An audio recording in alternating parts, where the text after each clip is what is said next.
வாழ்க வையகம், வாழ்க வையகம், வாழ்க வளமுடன். குரு வாழ்க, குருவே துணை. மணவளக்கலை உறவுகளுக்கு கோபாலின் வணக்கங்களும் வாழ்த்துக்களும்.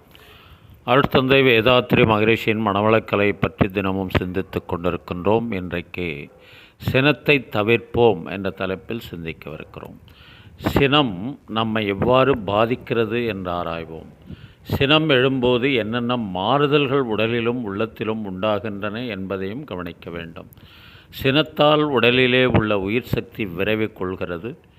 இரத்த அழுத்தம் ஏற்பட்டு இரத்த வேகம் அதிகரிக்கிறது. கண்கள் சிவக்கின்றன. நரம்புகளில் படபடப்பு ஏற்பட்டு அவை பலவீனம் அடைகின்றன. இவ்வாறு பலவிதமான குறிகளை பார்க்கின்றோம்.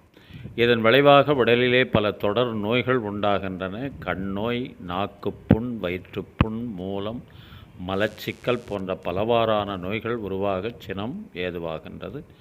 ஏனெனில் சினம் எழும்போது நமது சீவக்காந்த சக்தியானது அதிகமாக வெளியேற்றப்படுகிறது. சீவக்காந்த சக்தி அதிகமாக வெளியேற்றப்பட்டால் அது உடலையும் தாக்கும், மனதையும் தாக்கும். சினம் என்பது என்ன என்பது எல்லோருக்கும் நன்றாக தெரியும். சினமானது எவ்வளவு கொடியது என்பதும் ஒவ்வொருவருக்கும் ஒவ்வொரு விதத்திலே அனுபவமாக கிடைத்திருக்கும். சினம் எழுந்தால் அது பிறர் உள்ளத்தையும் புண்படுத்துகிறது. தன்னையும், அதாவது தன் உடலையும் தன் மனத்தையும் கேடுறச் செய்கிறது. தன்னையும் கெடுத்து பிறரையும் கெடுத்து தற்காலத்திலும் துன்பம் உண்டாக்கி பின்னரும் துன்பத்தை நீடிக்கச் செய்யும் ஒரு உணர்ச்சி வயப்பட்ட பகை உணர்வு சினமாகும். நெருங்கிய நண்பர்களிடத்திலே, சுற்றத்தார்களிடத்திலே நம்மோடு அன்பு கொண்டு நமது நலத்துக்காகவே வாழ்ந்து கொண்டிருப்பவர்களிடத்திலே தான் அதிகமாக அடிக்கடி சினம் வருவதை பார்க்கின்றோம். தீமை செய்தார்க்கும் நல்லது செய்ய வேண்டும் என்ற பண்பாடு உடைய இந்த மனித சமுதாயத்தின் உயர்விலே நல்லது செய்பவர்களுக்கும் தீமை அளிக்கும் ஒரு எண்ண வேகம், உணர்ச்சி வேகம் சினம் என்றால் கட்டாயம் அதை தவிர்க்கத்தான் வேண்டும் என்று சொல்லி இன்றைய சிந்தனையை நிறைவு செய்கின்றோம். இன்று பிறந்தநாள், திருமண நாள் காணும் அன்பர்கள், நண்பர்கள், மணவளக்கலை உறவுகளுக்கு அருட்தந்தையின் அருட்காப்பு, அருட்பேராற்றல் இரவும் பகலும் எல்லா நேரங்களிலும் எல்லா இடங்களிலும் எல்லா தொழில்களிலும் உறுதுணையாகவும் பாதுகாப்பாகவும் வழி நடத்துவதாகவும் உங்கள் அனைவருக்கும் அமையுமாக. அருட்பேராற்றல் கருணையினால் உடல் நலம், நீளாயுள், நிறை செல்வம், உயர் புகழ், மெய்ஞானம் ஓங்கி வாழ்க வளமுடன் என்று குரு நினைவோடு வாழ்த்தி மகிழ்கின்றோம். திருமணத்திற்காக காத்து கொண்டிருக்கும் பெண்கள், பிள்ளைகள் இவர்களுக்கு நல்ல வரணம் என்று விரைவில் திருமணம் நடைபெற வாழ்த்துகின்றோம். வாழ்க வளமுடன். வேலைவாய்ப்புக்காக காத்து கொண்டிருக்கும் பெண்கள், பிள்ளைகள் இவர்களுக்கு நல்ல வேலைவாய்ப்பு அமைய வாழ்த்துகின்றோம். வாழ்க வளமுடன்.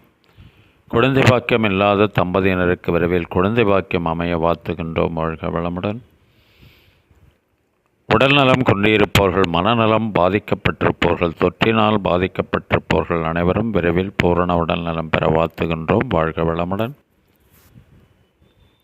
உலக மக்கள் அனைவரும் மனவளக்கலையில் இணைந்து உடல் நலம், உயிர் வளம், மனவளம், நட்பு நலம், ஆன்ம தூய்மை, இறைவுணர்வு பெற குருவருளும் திருவருளும் துணை நிற்க வேண்டி வாழ்த்துகிறோம். வாழ்க வளமுடன். இன்றைய திரை இசை தத்துவ பாடலாக கவியரசர் கண்ணதாசன் சினத்தை எப்படியெல்லாம் தவிர்க்கலாம் என்ற அடிப்படையில் எழுதப்பட்ட பாடல். குழந்தையும் தெய்வமும் குணத்தால் ஒன்று, குற்றங்களை மறந்துவிடும் மனத்தால் ஒன்று, நடந்ததெல்லாம் நினைப்பதுதான் துயரம் என்று ஞானிகளும் மேதைகளும் சொன்னாரன்று. பிறந்து வந்த போது நெஞ்சம் திறந்திருந்தது, அந்த பிள்ளையோடு தெய்வம் வந்து குடியிருந்தது. வயது வந்த பிறகு நெஞ்சில் மயக்கம் வந்தது, அங்கு வாழ்ந்திருந்த தெய்வம் கொஞ்சம் விலகி சென்றது. உச்சி வெயில் சூரியனை மேகம் மூடுது, நம் உள்ளம் என்னும் சூரியனை கோபம் மூடுது. காற்று வந்தால் மறுபடியும் மேகம் ஓடுது, பேசி கலந்து விட்டால் கோபம் மாறி நேசமாகுது.